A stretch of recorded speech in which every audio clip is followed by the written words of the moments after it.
Morning, everyone. So I was talking with a guy the other day about life, and in the course of the conversation, he said to me that he had some goals.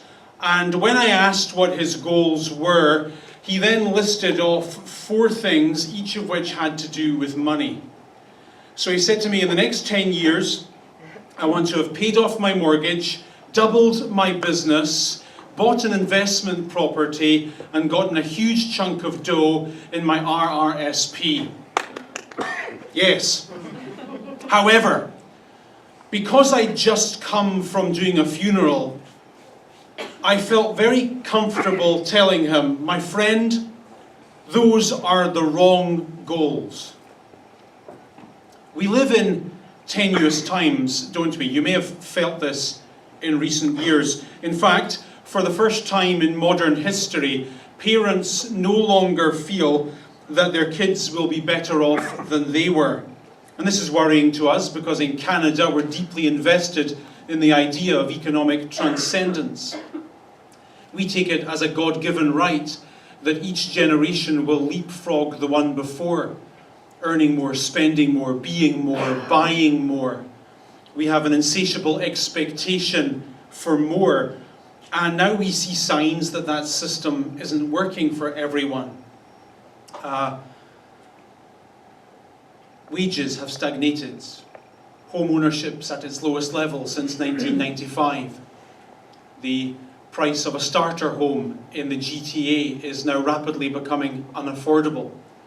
An increasing number of first-time buyers are not qualifying for mortgages, and the price of an onion is $1.50 in the supermarket. And these new realities force us to ask the question nowadays, what constitutes a good life? What does better off look like these days? What would be an awesome set of goals for me to have for the next 10 years? This morning, in an attempt to search for answers, we're going to have a dig around some of the hardest words that Jesus ever spoke. In Luke 12 and verse 15, Jesus said to his friends, "Watch out. Be on your guard against all kinds of greed." And then look what he said next. "For a man's life does not consist in the abundance of his possessions." Now, greed, according to the dictionary, is an excessive desire for more. And that desire is always characterized by a present discontentment, by the persistent feeling that happiness can never, ever, ever be experienced in the present. It can only be experienced in the future. And the experiencing of that future happiness is always connected to stuff. To the getting of stuff, to the acquiring of things. Stuff and things, stuff and things. And the more I get those stuff and things in the future, the better my chance at happiness will be. That's the world that you and I were raised in. We were brought up in the dogma of a never enough culture, in which the idea of having more stuff will make you happy was preached to us with an evangelical zeal, and we all believe it. Every time you open a magazine, look at an article on the internet, turn on your television, you're bombarded with the premise that more is going to make you happy in the future. Always in the future. And so therefore, obviously, Jesus' words in this sentence, they really rub up against us, because Jesus says a man's life doesn't consist in the abundance of possessions, and we believe, we'd never say it, we're too polite and not crass enough to say it, but we do nonetheless believe that there is a connection between possessions and life.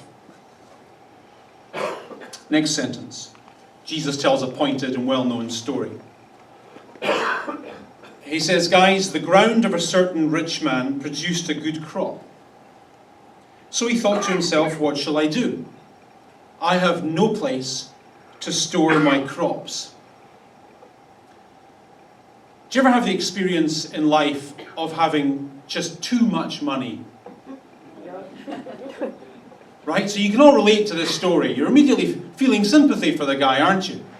He's a businessman and he's done his business well, and he's done it so well that he now, his wealth just leapfrogs to a whole other level, and so great is this increase that he now has to devote significant time and energy figuring out what to do with all his money.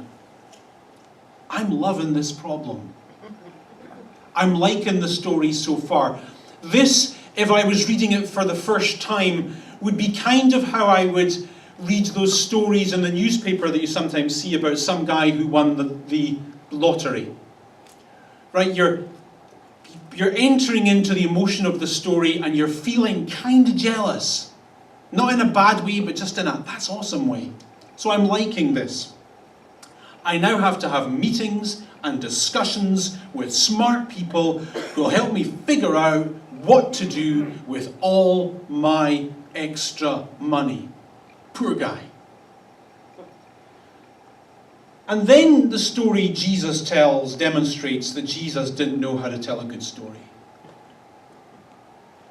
Because Jesus then goes on to say that after figuring out what to do with his money, the rich man then did something boringly sensible. Right? Jesus didn't say that he went on an exotic holiday for the rest of his life, or bought an Aston Martin DB9, or started collecting expensive wines. Look at what Jesus says. I know what I'll do. I'll tear down my barns and build bigger ones and store my grain. Ooh, easy, tiger. Don't want to do yourself an injury. And then I'll say to myself, you have plenty of good things laid up for many years. Take life easy. Eat, drink, be merry. So Mr. Businessman, he's done his business. And he correctly assumes that if he takes care of his extra money is then going to take care of him. And in the Bible I was raised with, you know, the one my parents bought me, there were chapter headings that weren't part of the original Bible. They were just put there to help people like you and me understand what the story was about. And this particular story was always entitled The Parable of the Rich Fool, which you and I know is a desperately inaccurate title. This guy is no fool. In fact, this guy gets to speak the words that you and I would love to speak. He gets to feel the emotions that you and I would love to feel. He gets to wake up in the morning and say to himself, you now, finally, have plenty of good things laid up for many years. You did it. You did it. Everything you always wanted, all your dreams, all those meetings, all those sales, all those hustles, it worked for you. 99% of people are never going to get to where you are. You did it. Consequently, post-retirement, eat, drink, be merry for many years. He's played the game of life and he's won. He's gotten to the top of the ladder that you and I are trying so desperately hard to climb. However, next sentence. God said to him, you fool, this very night your life will be demanded from you. You're going to die today. Who then will get what you've prepared for yourself? It seems to me, wise as I am, that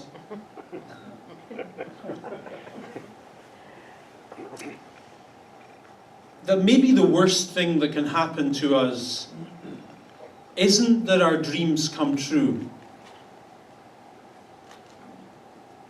but that they do come true, and we realize too late they were the wrong dreams. that we get to the top of that ladder that we're trying so very hard to climb, only to realize it was leaning against the wrong wall. And it's too late to change. That would seem to me to be a tragedy. After last Sunday, we spoke about work-life balance, and someone who views our services online got in touch with me and said, Darren, I just needed that so much. For the last while at work, I've been stressed out and miserable. And after listening to that, I've made a big decision. I've decided to join a gym and get fit. Okay. So I got back in touch with this person and I said, that's fantastic, but just so you know, if you join a gym and get fit, here's what's going to happen to you. You're going to be fit. And being fit is good. There's no downside that I know of. But maybe you're not getting to the core of the issue. Maybe you need to think a little bit deeper, because it seems to me that stressed out and miserable and fit is still fundamentally just stressed out and miserable. Just fitter.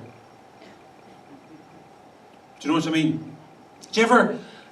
it's so important to get to the real issue and deal with that, and not just try and ignore it by coming up with some solution that doesn't fix the problem.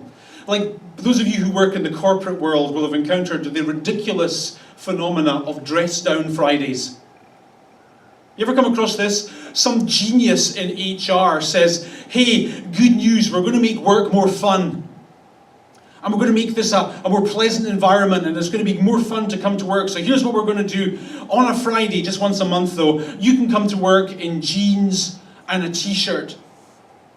And you pay $1. Really, you pay $1? Fantastic. And I just want you to know what lunatic comes up with this idea.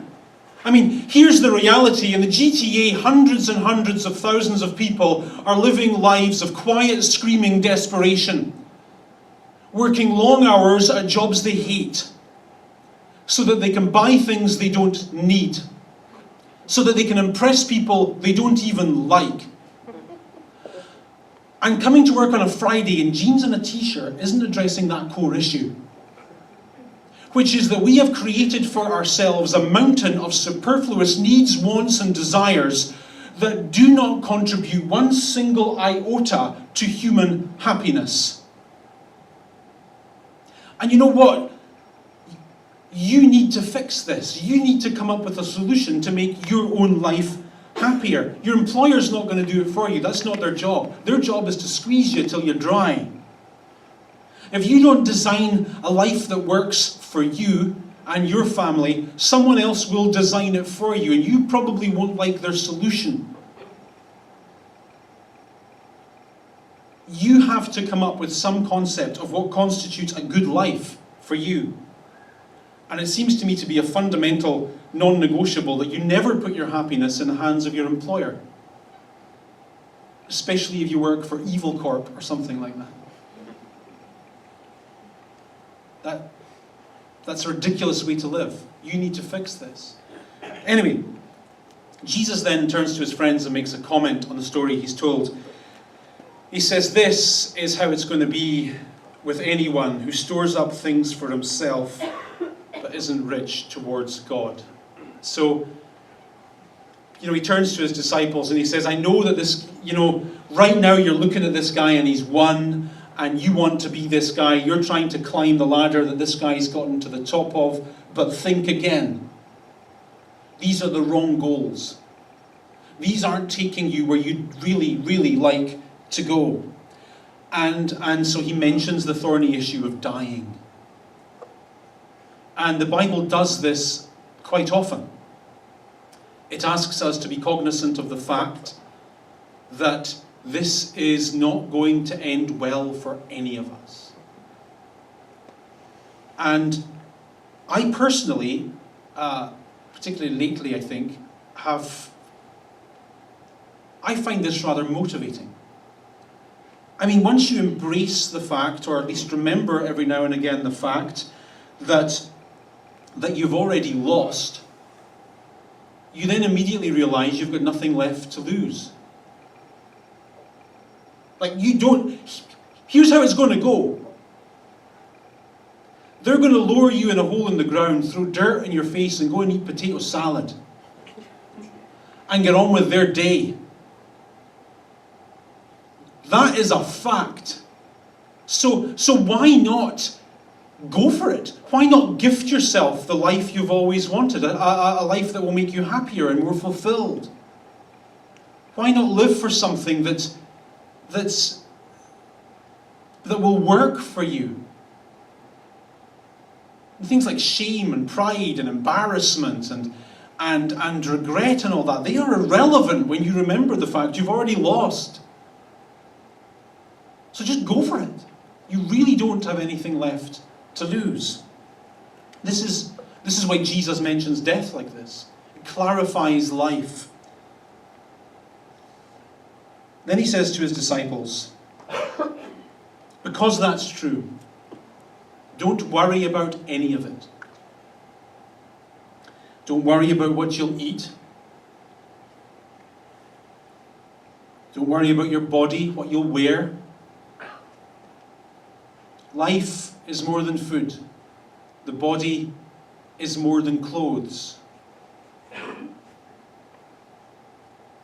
Now I read this, and I'm like, is there Bob Marley music playing somewhere? Is someone smoking a joint? Is this a beat? Like, what is this? Are we all to be naked, skinny hippies? And the older we get, the more impossible and unappealing all of that becomes. I mean,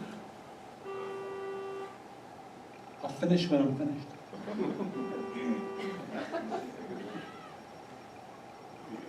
Here's what Jesus means when he talks about food and clothes. He means the most basic fundamentals of life. And he says those most basic things are the very things you should not worry about. Straight away I have a question. What else is there? Like, what else is there? If I don't worry about the basics, like food on the table and paying the bills, what's left? So think about these things, these basic things that you're worried about this week. Think about them. What worries you?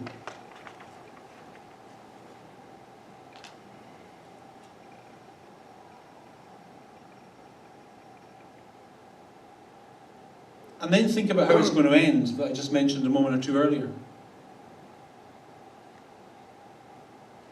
Kind of puts it in perspective, doesn't it? In this sentence, Jesus says your life is so much more than the sum of your worries and your concerns. And then he says, consider the ravens. They do not sow or reap. They don't store stuff up, yet God feeds them, and you matter more than them. Now, if I was telling a story in the Bible and I was wanting to use a bird as a metaphor, I don't think raven would be the top of my list. You ever seen a raven? What sort of birds would you use if you were telling a pleasant, happy story to give people nice, happy feelings, inspiring feelings even? A robin. A what? A robin. A robin? A blue jay. Blue jay. A blue jay? This is a very Canadian sort of thing. A parrot. I'm sorry I asked. Never ask. Okay, so let's take those brilliant examples. You got a robin, okay? A robin is kind of cute. And it manages to look pretty in the winter. Much like we do, all right? And yeah, robin would work for me. So here, as you go through the winter of life, that's a great metaphor, and it's cold, and everything's out to get you. Consider the robin. It findeth wormy things to eateth, and it doth look wonderful in its red thing. Or the blue jay, fantastic example. If we were telling a story to inspire people, to get people to dig deep in life, brilliant example, right? The blue jay. You're screwed. It's over. You've gone as far as you can go. and it didn't go well, you're beat. You're beat. Your season is finished. But consider the blue jay. At the 11th hour, it pulls it out of the hat. And a team they said they'd never beat, it beats. Right? This is an inspiring story. Ravens are ugly. They have absolutely no redeeming characteristics that I am aware of. In fact, they're so dark and ugly that when George R.R. Martin tells the story Game of Thrones and he wants to use something sinister and creepy, he goes with a raven. So why, and this is exactly how they felt about them in Bible times. There's one ancient Jewish book that calls ravens detestable, ugly creatures. Why does Jesus do this? Why does he mention something so irredeemable and ugly and uninspiring? Because it reinforces the potency of his point. He's saying that thing that is so useless and ugly, God manages to take care of that somehow. Somehow that stupid thing, it eats 3 times a day, it sleeps safe every night, and somehow its life just seems to work. I don't know how all the time, but somehow it just seems to work. Punch in the jaw, God loves you more than ravens. So relax, will you? Just relax. Don't worry. And I can see in your face, you don't like that because you like worrying. Because worrying is a verb, and you feel as long as you're worrying, you're doing something. You're taking action.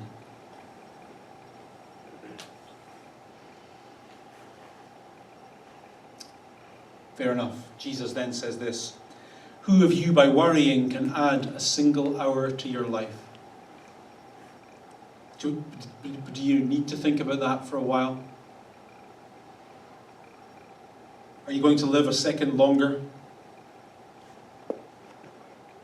Will your final day be any different?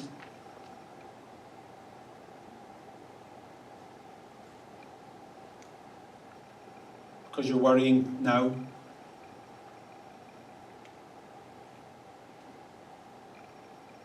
Jesus assumes the answer to that question is no, and so he advises this: since you cannot do this little thing, why worry about the rest? Do you know what life is?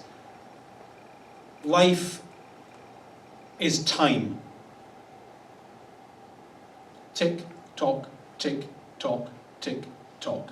It's time. And it doesn't last forever. And pretty much all of us are at the stage in life where we've realized, for reasons I won't explain, that it's actually speeding up. Tick tock, tick tock, tick tock, tick tock, tick tock. And if that's true, which it most certainly is, what that means is you don't have time to waste. You don't have a moment to waste. And Jesus' point is, all that anxiety that's keeping you up at night, all that fretting and stressing and grinding your teeth, it's a waste of time, and time equals life. This is profoundly sinful. Next metaphor: consider how the lilies grow. They do not labor or spin, yet I tell you that not even Solomon in all his splendor was dressed as one of these. If this is how God clothes the grass of the field, which is here today and tomorrow thrown in the fire, how much more will he clothe you, O you of little faith? Do you notice the barb at the end of the sentence? Jesus is adopting the role of a sports coach or something, or a personal trainer. And he's saying to his friends, you just need a little bit of faith. Like right now you've got this life and it's going in the wrong direction and it's being wasted on things that don't matter. You've got the wrong goals, you're working towards the wrong aims, and it's all so silly. And you worry and you worry and you worry and you worry. What you need to do instead is just believe a little bit. Like, believe that it's going to work out. Believe it's going to be okay. It usually is anyway. God's with you on this. You'll be all right.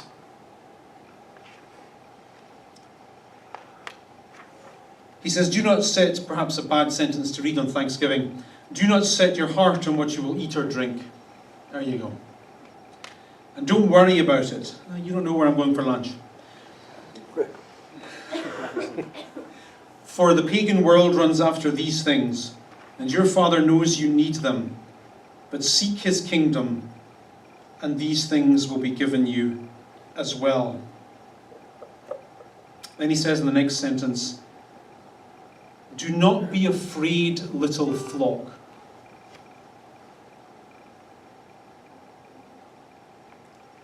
Why does he say this? Why would you have to tell someone not to be scared? Because they're scared. They're scared for what they think are very legitimate reasons. Life ain't working. The ladder's looking increasingly slippery. Bills are mounting up. Thanksgiving ain't much to be thankful for. I'm scared. So Jesus says, don't be scared. And then he says, for your Father has been pleased to give you the kingdom. The thing that always amazes me about the Bible, in fact, the thing in the Bible that I maybe find the hardest to believe, is the attitude with which God gives forgiveness, the attitude which God welcomes people into his kingdom, the attitude with which God forgives people of their past and all that stuff. Notice the surprising word in the sentence. Pleased.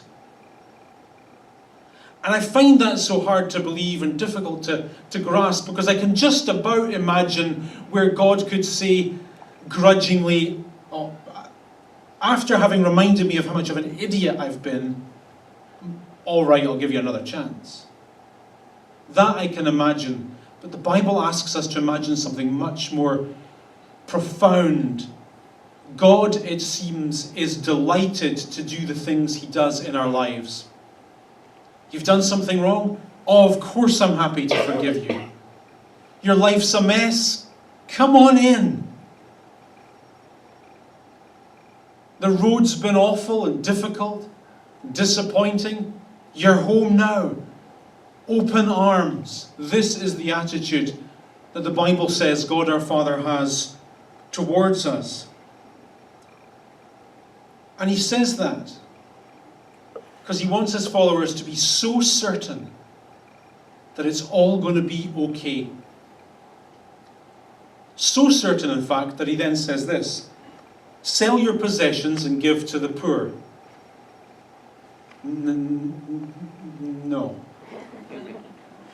You see, one sentence ago, this was a great sermon, Jesus. I liked the story.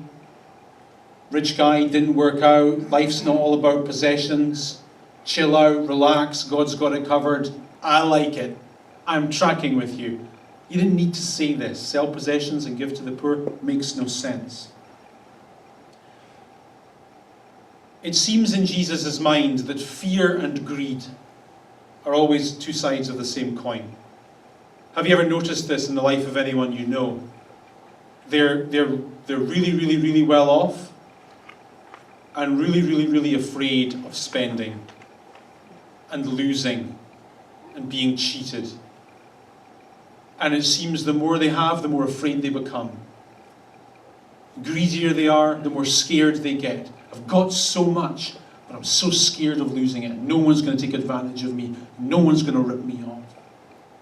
This, for Jesus, is toxic. And the remedy to the poison, it seems, is to put one's hand in one's pocket and give a little. Loosen the purse strings and thereby punch fear in the face.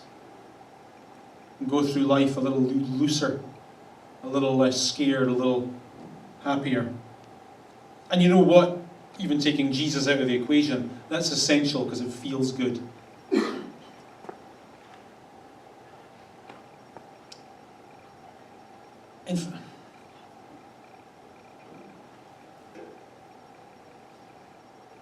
an hour just feels like I've been talking for 2 minutes.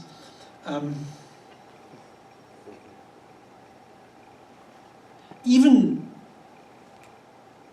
I didn't intend to say this, but in your career and in your business, I think that would feel good too.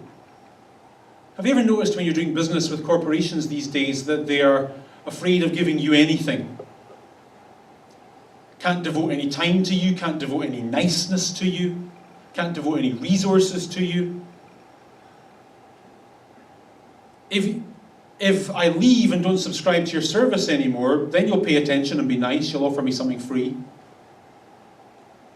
How refreshing would it be if we just treated each other with niceness all the time, and with generosity all the time? Wouldn't everything be better?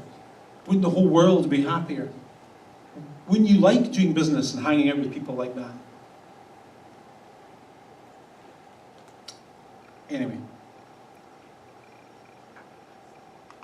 getting back to my friend and his goals, it seems to me to be self-evident that you can't buy your way out of suffering and into meaning. You can't hand over your credit card and get fulfillment in return.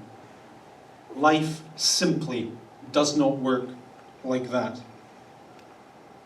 And so maybe I contend the biggest danger for you and me isn't that we fail to make our dreams come true. Maybe the biggest danger is that we end up living for a dream that we don't fundamentally believe in. And this teaching would urge us not to do that. It would urge us to do the harder work of composing a life that we actually believe in, that works for us, that's actually fulfilling, that's actually happier, and choose to spend our time and our effort and our energy with people who align as closely as possible to what we actually believe as well. So when my friend told me about his goals and I said, well, those are the wrong goals, he then naturally asked me what would be better goals, like I know. So I offered him some random alternatives. I said something like this: well, how about instead of saying, in 10 years I'll have paid off my mortgage and bought an investment property and doubled my business and gotten a huge chunk of dough in my RRSP. Nothing ignoble about any of that, of course. But how about instead of that, saying something like, in 10 years, I'll be in an intimate, loving relationship with my partner. I'll wake up every morning, we'll have sex, we'll go for a walk, we'll talk, we'll connect, we'll have a great life together. How about in 10 years, I'll have an awesome relationship with my kids and with my grandkids. How about in 10 years, I'll be doing work that I actually enjoy, that's fulfilling to me. I'll go to work every morning feeling inspired and come home every night feeling fulfilled. How about in 10 years, here's my goal. I'm going to have lots of friends. And I'm going to be happy. I'm going to be happy every day. Isn't that better than what he said? Aren't those decent goals? I mean,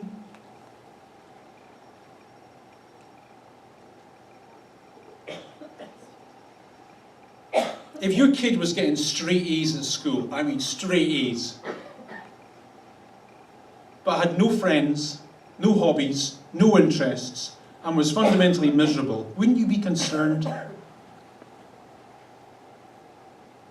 Maybe God's concerned about you whom he loves. Because maybe you're making the wrong dreams come true. Maybe you're climbing the wrong ladder against the wrong wall, and it's not leading to happiness. And it won't. It might for someone else, but not for you. And you know, you need to fix this. You need to fix this. Your happiness is your responsibility. And you need to fix it. Because you only get one chance. Because one day it's potato salad day. And then it's too late. You're welcome. Any questions on any of that? Briefly.